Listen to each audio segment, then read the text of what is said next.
Muito obrigado também pelo convite de estar aqui presente e de ter, se calhar, um fornecedor tecnológico também presente. Temos aqui um bocadinho um desafio tecnológico, vou ter que olhar para trás só para ver se as coisas estão a projetar bem. Portanto, eu chamo-me Luís João e, portanto, esta apresentação vai estar dividida aqui em duas fases.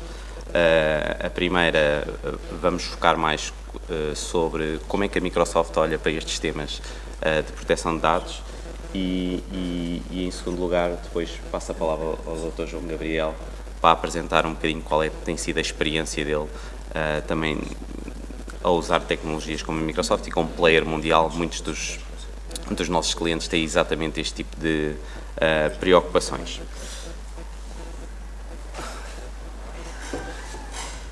Um dos pontos mais relevantes quando nós avaliamos tecnologia e uma citação que o nosso CEO disse.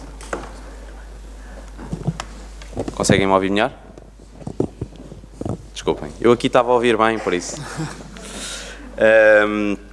Uma das preocupações que o nosso CEO até transmitiu recentemente, e é uma afirmação relativamente óbvia, é as pessoas só vão usar tecnologia se confiarem nela, não é? As pessoas só vão utilizar uma cloud se confiarem nela. E quando falamos em proteção de informação, necessariamente nós vamos ter que confiar, quer seja numa entidade que governa os meus dados, quer seja na tecnologia que trata os meus dados. E, portanto, esta questão da confiança é absolutamente fundamental naquilo que é a estratégia da Microsoft. E para conseguirmos confiança, existem aqui 4 princípios que consideramos fundamentais.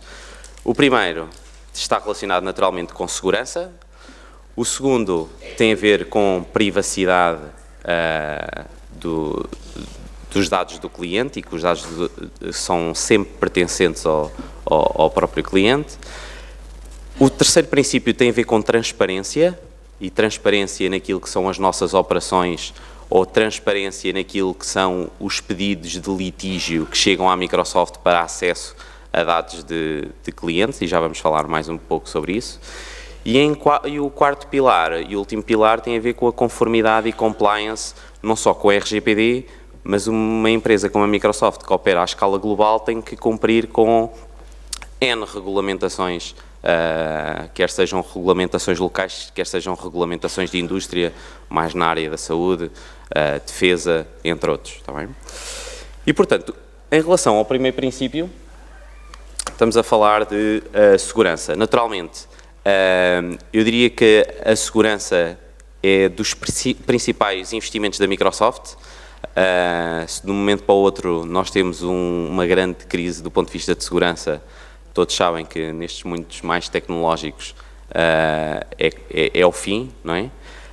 E, portanto, para terem uma ideia, nós investimos mais de $1 bilhão todos os anos, temos mais de 3.500 profissionais que na realidade são profissionais exclusivamente focados em segurança e que estão organizados em equipas que só atacam, outras equipas que só defendem, e acaba-se por sempre ser um processo de aprendizagem e de adaptação às novas ameaças que vão surgindo. Ainda ontem na Microsoft também tivemos o nosso auditório cheio com uma Cyber War, com uma Red Team, que era a equipa que atacava, e uma Blue Team, que era uma equipa que defendia, e, portanto, também incentivamos este tipo de postura para os nossos clientes.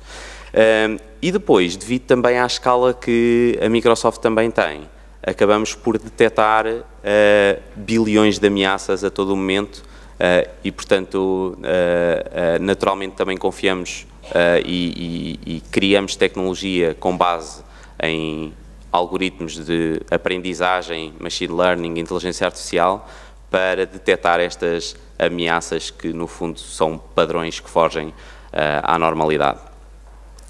Para terem uma ideia de números,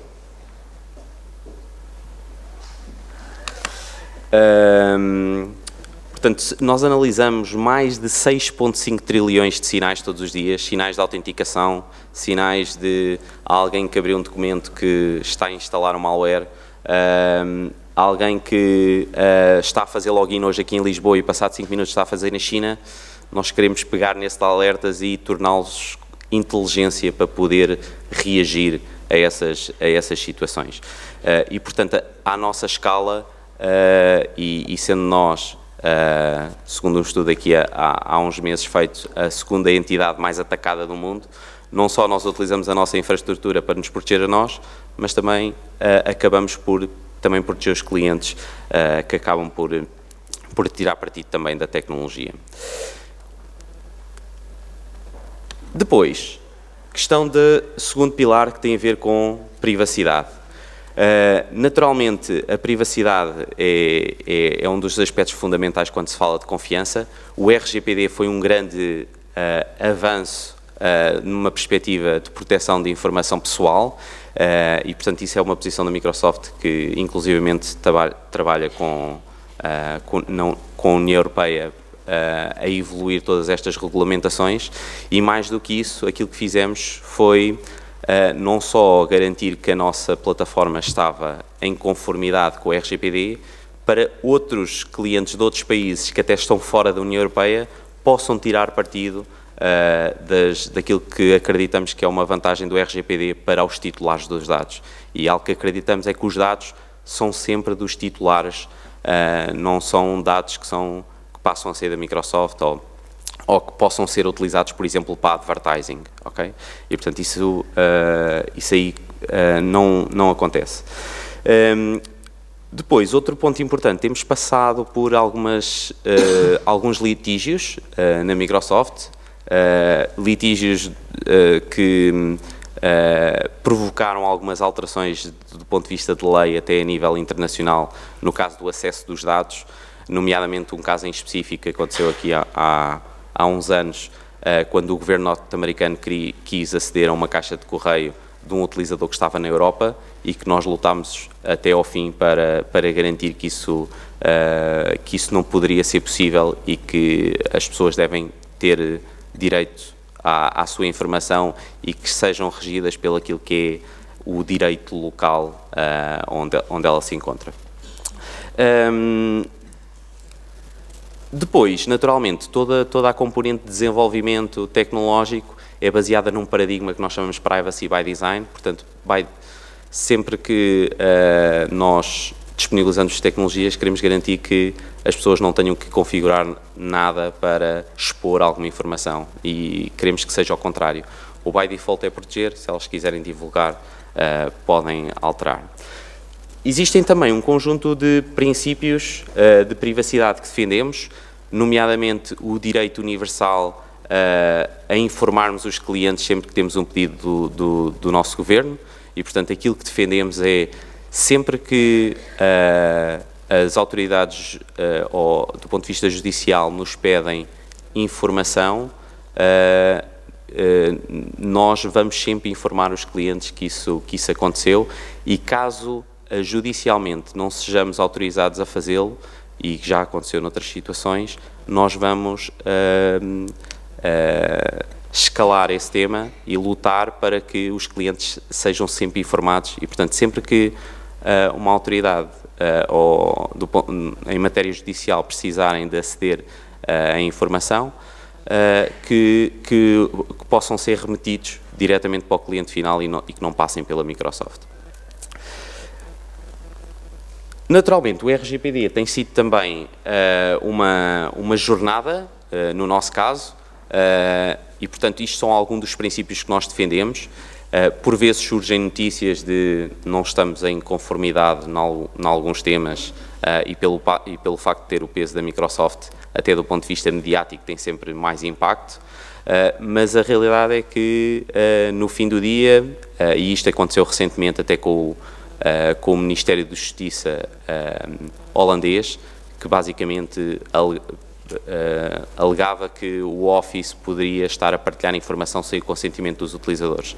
E aquilo que nós fizemos foi trabalhar com eles, perceber qual teria sido a preocupação, alterámos o produto para não restar mais dúvidas e até o próprio Ministério da Justiça holandês é já uma referência de utilização destas tecnologias. Portanto, isto acaba por ser um processo Inclusivamente esta semana houve, para quem está mais atento às notícias, existiram aqui mais notícias do lado da European Data Protection Supervisor, que questiona alguns contratos e, portanto, aquilo que podem esperar da Microsoft é um contínuo trabalho naquilo que são os nossos princípios e aquilo que são os nossos valores.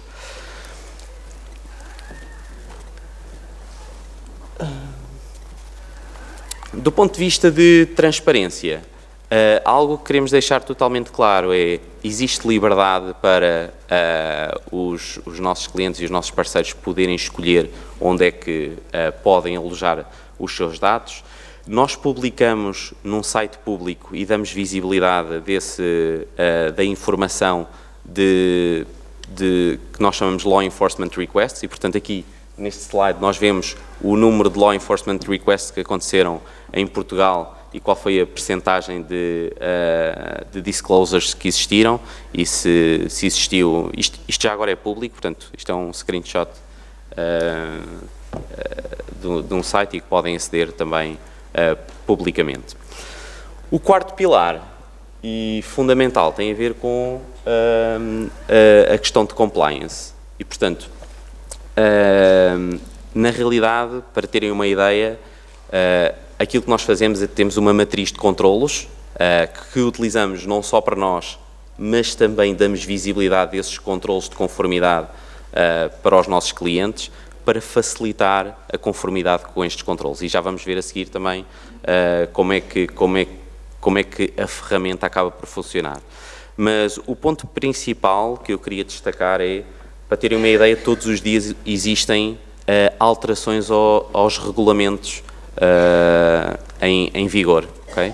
E aquilo que a Microsoft faz é, sempre que existe uma alteração ao regulamento, nós vamos à nossa matriz, vemos quais são os controlos que foram alterados, quais são os controlos que foram introduzidos e que precisamos de implementar e rapidamente trabalhamos no sentido de ficar em conformidade. E daí que, quando surgiram as primeiras discussões à volta da RGPD, à volta de 2 anos e meio, já foi mais cedo, mas as pessoas começaram-se a preocupar mais com o maio, não é? E não desde o início, mas a Microsoft foi o primeiro grande player a assumir que vamos ficar RGPD compliant, porque o delta que faltava para implementar do ponto de vista de controles que estavam em falta era muito pouco para conseguirmos atingir o grau de conformidade. E, portanto, outras certificações como ISO 27018, que é um ISO muito focado em privacidade, também já acabava por abranger grande parte desses controlos. Antes ainda de passarmos é o último slide, antes de passarmos aqui à demonstração, naturalmente no fim do dia existem aqui responsabilidades partilhadas. Este é o exemplo NIST, que é um dos regulamentos também que existem, que muitos clientes também em Portugal nos pedem conformidade com o NIST. Existem aqui sempre responsabilidades que são partilhadas. A partir do momento que eu utilizo a infraestrutura da Microsoft, e eu quero dizer, por exemplo, que os dados têm que estar encriptados ou cifrados em repouso ou quando estão arquivados. Isso acaba por ser uma responsabilidade da Microsoft, que é ela que armazena a informação. Mas se eu tiver a responsabilidade de classificar a informação, isso já passa a ser responsabilidade do cliente final. E, portanto, eu queria deixar aqui a nota que isto, no fim do dia, é sempre uma responsabilidade partilhada e a ideia é não só focar-nos naquilo que é a responsabilidade enquanto entidade e, por outro lado, garantir que a entidade que está a tratar dos meus dados está também em conformidade com aquilo que são os controlos. E, sem mais demoras, passava a palavra ao Dr. João Gabriel, que nos vai apresentar uma das ferramentas que nós divulgamos para todos os clientes Microsoft e Office 365, que é um gestor de conformidade, acaba de ser quase um dashboard de um DPO, no caso do RGPD, mas que acaba também por abranger outras regulamentações que queiram implementar. Muito obrigado.